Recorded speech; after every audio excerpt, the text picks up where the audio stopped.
महाभारत के युद्ध के बाद की कहानियां रहस्यों से भरी पड़ी हैं। राजा परीक्षित और कलयुग के बीच दिलचस्प संघर्ष, मछली के पेट में योग साधना करने वाले गुरु मत्स्येंद्रनाथ और गुरु गोरखनाथ के चमत्कारिक कारनामे। क्या आप इन अद्भुत किस्सों को जानने के लिए तैयार हैं? चैनल को सब्सक्राइब कीजिए। सब बाता हूँ। महाभारत युद्ध के पश्चात कालांतर में 5 पांडवों में से एक पांडव अर्जुन के पौत्र का जन्म हुआ, जिसका नाम था राजा परीक्षित। एक बार राजा परीक्षित जंगल में आग तय करने गए। इस दौरान उन्होंने जंगल में कलयुग को देखा। परीक्षित ने कलयुग को तुरंत भूलोक छोड़ जाने का आदेश दिया, जिस पर कलयुग राजा के पैरों में गिर पड़ा और दया की भीख मांगने लगा। राजधर्म कहता है कि चरण में आए को शरण देना ही क्षत्रिय का परम कर्तव्य है। जिसके बाद राजा परीक्षित ने कलयुग को 5 स्थान निवास करने के लिए दिए और कहा, जहाँ मदिरापान, वेश्यावृत्ति, जुआ, हिंसा और पाप द्वारा अर्जित स्वर्ण होगा, वहाँ तुम्हारा निवास होगा। राजा परीक्षित ने इस समय स्वर्ण मुकुट धारण कर रखा था, जो उन्हें अपने पूर्वजों से विरासत में मिला था। यह स्वर्ण पाप कर्मों में लिप्त था। इसी बात का फायदा उठाकर कलयुग मुकुट में प्रवेश कर राजा के सर पर सवार हो गए। जंगल में आंखेट करते राजा परीक्षित को प्यास लगी। उन्हें जंगल में एक कुटिया दिखाई दी। जब उन्होंने अंदर प्रवेश किया तो देखा आशी शमी तपस्या में ली बैठे थे। जब परीक्षित ने ऋषि से पीने हेतु जल मांगा तो तपस्या में लीन ऋषि ने कोई प्रत्युत्तर नहीं दिया। जिसके बाद कलयुग के प्रभाव से क्रोध में आकर राजा परीक्षित ने ऋषि के गले में मृत सर्प डाल दिया और अपने महल लौटा। उन्होंने जैसे ही आराम करने के लिए अपना मुकुट उतारा, उन्हें झात हुआ उनके हाथों से बहुत बड़ा अनर्थ हो गया है। राजा तुरंत घोड़े पर सवार हुए और ऋषि शमी की कुटिया के समीप आ पहुंचे। लेकिन राजा से ठीक पहले ऋषि शमी के पुत्र ऋषि श्रृंगी वहां पहुंच चुके थे। जब अनभिज्ञ ऋषिपुत्र श्रृंगी ने देखा कि मेरे पिता के गले में कोई मृत सर्प डालकर चला गया, तो क्रोधित ऋषिपुत्र श्रृंगी ने यह श्राप दे डाला कि जिस किसी ने भी यह कुकृत्य किया है, उसे आज से ठीक 7वें दिन तक शक नाग डसकर मृत्युलोक पहुंचा देगा। दूर खड़े राजा परीक्षित ने यह सब सुन लिया, जिसके बाद राजा परीक्षित काफी दुखी हुए, क्योंकि कहा जाता है जब किसी की मृत्यु सर्प काटने से होती है, उसकी कभी मुक्ति नहीं होती। इसके समाधान के लिए राज्य के पुरोहितों ने 7 दिनों में श्रीमद् भगवद गीता का पाठ कर राजा परीक्षित को सुनाया, जिसके बाद राजा के सप्ततल प्रासाद महल की सुरक्षा इतनी कड़ी कर दी गई कि कोई परिंदा भी पर ना मार सके। लेकिन फिर भी ठीक 7वें दिन तक्षक नाग किसी तरह महल में प्रवेश कर गया और राजा परीक्षित को डस लिया।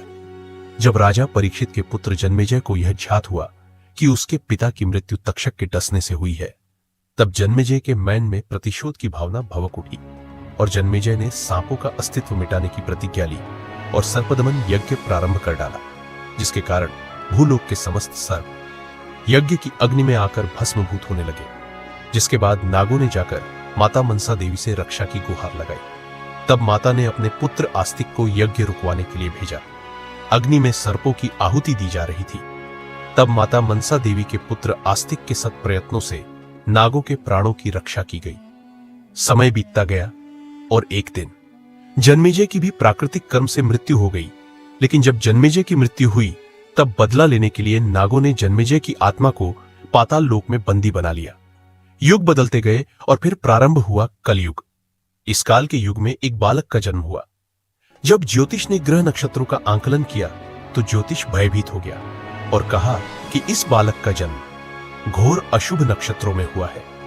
ज्योतिष ने बालक के माता पिता को उसे समुद्र में फेंकने के लिए बाध्य किया। ज्योतिष के दबाव में आकर बालक के माता पिता को ना चाहते हुए भी ऐसा करना पड़ा। जब बालक को समुद्र में फेंका गया तो समुद्र में मौजूद एक विशालकाय मछली ने उसे निगल लिया और बालक कई वर्षों तक मछली के पेट के अंदर ही रहा। जिसके बाद मछली तैरते हुए एक समुद्र तट पर पहुंची और इसी तट पर भगवान शिव माता पार्वती को योग के रहस्य बता रहे थे। योग रहस्य उस बालक के कानों में भी सुनाई पड़े और उस बालक ने मछली के पेट के अंदर ही योग साधना का अभ्यास प्रारंभ कर दिया। 12 वर्षों की कठिन साधना के बाद एक दिन उसे मछली को एक मछुआरे ने पकड़ लिया और जब उस मछुआरे ने मछली को काटा तो उसे मछली के अंदर एक जीवित बालक मिला। अचरज से भरे मछुआरे ने उस बालक को अपने साथ रख लिया। समय के साथ बालक बड़ा हो रहा था और एक दिन मछुआरे ने उस बालक को मछली पकड़ने के लिए भेजा। जैसे ही बालक ने मछलियां पकड़ी तो देखा बाहर निकलते ही मछलियां तड़पने लगी। करुणामयी बालक ने सभी मछलियों को वापस जल में छोड़ दिया और खाली हाथ वापस लौट आया। जब मछुआरे को इस बात का पता चला तो उसने बालक को बुरा भला जब मछुआरे ने बालक को बुरा भला कहा तो वह बालक उस स्थान को छोड़ अज्ञातवास की ओर निकल पड़ा। अपने भरण पोषण के लिए भिक्षा मांगने लगा और अपना संपूर्ण जीवन साधना में लगा दिया। समय बीता गया और समय के साथ साथ वह बालक एक प्रबुद्ध सिद्ध के रूप में उभारता। कुछ लोग उन्हें भगवान शिवा का भक्ति तो कुछ लोग उन्हें भगवान शिव का अंश भी मानते हैं। इतने लंबे समय तक मछली के पेट में पलने के कारण इन्हें गुरु मत्स्येंद्रनाथ के नाम से जाना जाने लगा। उन्हें मछलियों का भगवान भी कहा जाता है। इत्तेफाक कहे या कुछ और, ऐसी ही घटना का वर्णन तिब्बती प्रस्तुतिकरण में भी मिलता है। कुछ विद्वान इस घटना और बाइबल की योना और व्हेल की कहानी के बीच समानताएं खींचते हैं। एक बार गुरु मत्स्येंद्रनाथ भिक्षा लेने एक घर के बाहर पहुंचे। गुरु मत्स्येंद्रनाथ ने आवाज लगाई, भिक्षाम देही। तभी एक महिला खाली हाथ ही घर के बाहर आई और कहा, भोजन नहीं है। तब मत्स्येंद्रनाथ ने कहा, कुछ बसी या बच्चों द्वारा छोड़ा गया भोजन ही दे दीजिए। तब उसे महिला के आंखों से अश्रुधारा बहाने लगी। क्योंकि वह महिला बंज थी, गुरु से यह देखा ना गया और गुरु मत्स्येंद्रनाथ ने पुत्र प्राप्ति होगी बोलकर आशीर्वाद के रूप में प्रसाद उसे महिला को खाने के लिए दे दिया। लेकिन कुछ लोगों ने महिला को भड़काया कि उसे इसका सेवन नहीं करना चाहिए, इसमें जादू टोना हो सकता है। डर के मारे उसे महिला ने वो प्रसाद पास ही में बने गोबर के देर में फेंक दिया। इसके ठीक 12 वर्षों बाद गुरु मत्स्येंद्रनाथ फिर वहां लौटे और उसे महिला से उसके पुत्र के बड़े में पूछा तो महिला ने गुरु से झूठ बोल दिया कि उसे कोई पुत्र नहीं हुआ। तभी गुरु मत्स्येंद्रनाथ ने जोर से पुकार तो 12 वर्ष का एक तेजवान बालक गोबर के ढेर से निकालकर सामने आया।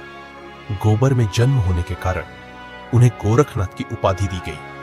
जिसके बाद उस महिला ने डरते डरते सारा वृतांत गुरु को का सुनाया और गुरु मत्स्येंद्रनाथ से अपनी भूल की माफी मांगी। गुरु ने उसे क्षमा तो कर दिया, किंतु महिला के बहुत आग्रह करने के बाद भी गुरु नहीं माने और गोरखनाथ को अपने संग ले चले।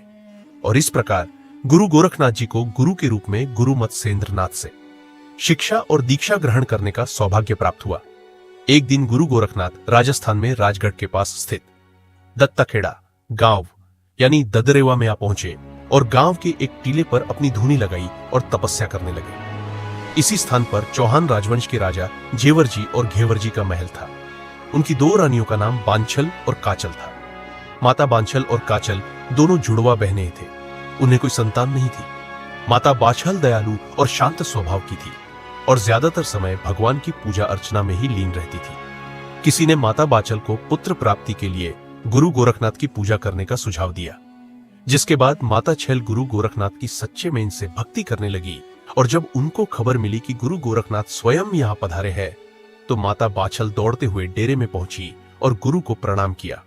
जिसके बाद माता नित्य प्रति उठकर गुरु गोरखनाथ की धुनी को साफ किया करती और वहां गौ माता के गोबर से लिपाई पुताई करती। गुरुजी माता बांछल की तपस्या को देखकर बहुत प्रसन्न हुए और माता बाल से कहा, कल प्रातः कल हम यहां से प्रस्थान करने वाले हैं, अतः आप कल सुबह यहां जल्दी आए।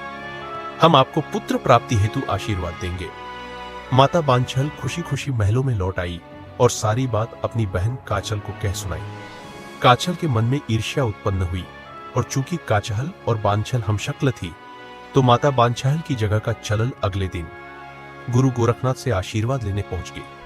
अगर आपको यह अद्भुत कथा पसंद आई हो और आप इसके